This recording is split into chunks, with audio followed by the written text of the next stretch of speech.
Samajwadi party के नेता राजपाल कश्यप हमारे साथ बातचीत के लिए मौजूद हैं। सर, जाति जनगणना का मुद्दा इतना जोर शोर से आप उठा रहे हैं, भारतीय जनता पार्टी कह रही है सब चुनावी मुद्दे हैं, आप लोग बेवजह का प्रोपगंडा कर रहे हैं। तो उनके पास कौन सा मुद्दा है बताए ना। ये चुनावी मुद्दा है तो सरकार में वो है, क्यों नहीं करा देते जाति जनगणना। और माननीय अखिलेश यादव जी ने जाति जनगणना की मांग रखी है और हम लोग संगोष्ठियों के माध्यम से जन आंदोलन चला रहे हैं और जन आंदोलन खड़ा करके बीजेपी सरकार को मजबूर करेंगे जाति जनगणना के लिए। क्यों नहीं हक अधिकार देते। जो काम कांग्रेस कर रही थी, कांग्रेस ने भी जाति जनगणना करा के आंकड़े नहीं प्रस्तुत किए और बीजेपी भी नहीं कर रही है और पिछड़े दलितों का वोट लेके अपनी सरकार बनाने का काम किया और उनके हक अधिकार पे डकैती डालने का काम कर रहे हैं।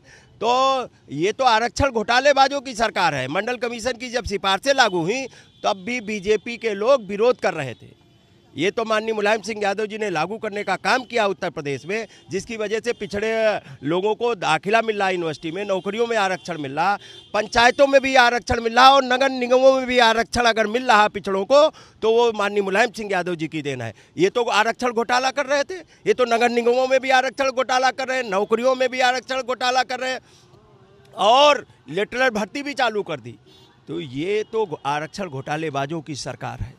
इसलिए हमारा जाति जनगणना का मुद्दा है और हम जब तक जाति जनगणना नहीं हो जाती हम लोग लड़ाई लड़ने का काम करेंगे और माननीय अखिलेश यादव जी के नेतृत्व में बीजेपी सरकार को मजबूर करेंगे। नहीं तो उन्होंने कहा है हमारी सरकार बनेगी 3 महीने के अंदर जाति जनगणना करा के आंकड़े प्रस्तुत कर देंगे, क्योंकि ये झूठ बोलने वालों की सरकार है। और माननीय अखिलेश यादव जी इसलिए जाति जनगणना चाहते हैं, किसी जाति के साथ में भेदभाव ना हो, कोई जातियों से लड़ा ना सके। जिस तरीके से बीजेपी के मुख्यमंत्री योगी आदित्यनाथ जी कह रहे हैं 46 में 56 एसडीएम यादव हो गए, तो ये तो बताओ, जब वो बोल रहे हैं और सूची भी नहीं है, झूठ भी बोल रहा है और सूची भी नहीं है, तब वो जातियों में लड़ा रहे हैं। इसीलिए माननीय अखिलेश यादव जी का मानना है जाति जनगणना करा के आबादी के हिसाब से सबको हक अधिकार मिल जाए। निकाय चुनाव में भी क्या यही मुद्दा आप लोगों का रहने वाला है? नाली, सड़क, खड़िंजा, पानी, इसको इससे हट के क्या जाति जनगणना पे चुनाव लड़ेंगे आप लोग? नहीं, देखिए, सभी चुनावों के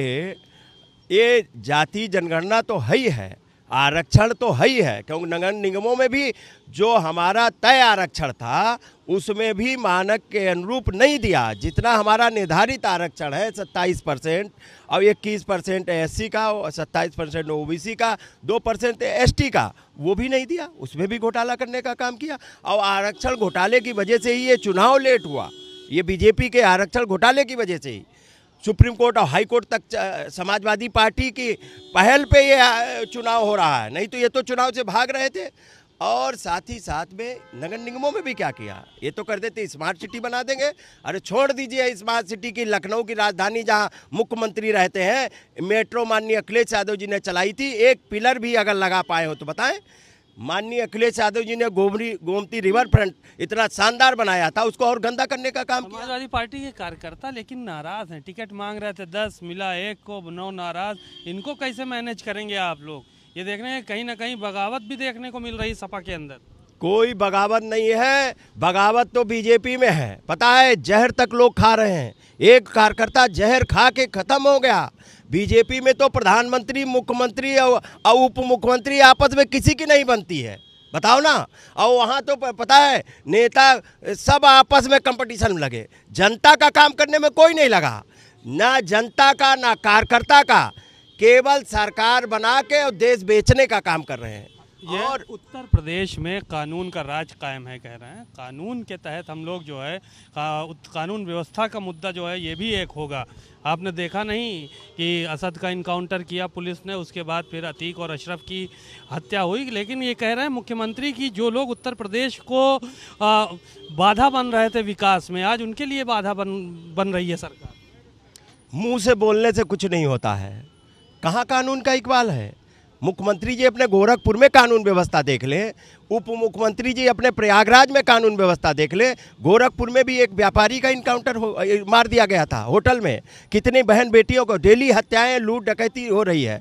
और प्रयागराज में तो इंतहा हो गई, प्रयागराज में तो एक घटना नहीं है, मैं सैकड़ों घटनाएं गिना सकता हूँ।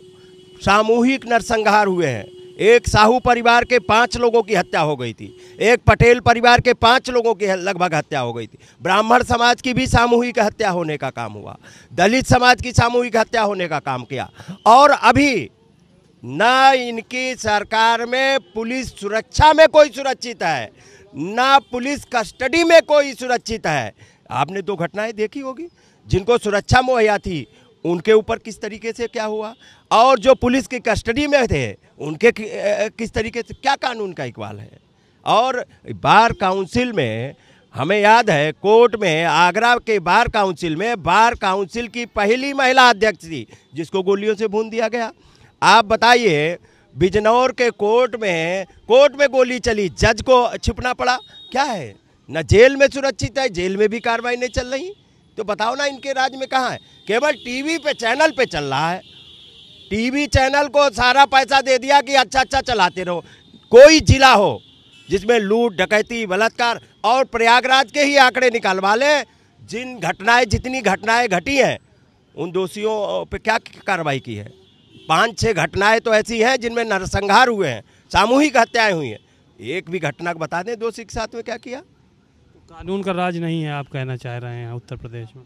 कानून का राज नहीं है, जंगल राज है। और मैं नहीं कह रहा हूं, सुप्रीम कोर्ट तक ने कहा है योगी सरकार में जंगल राज है।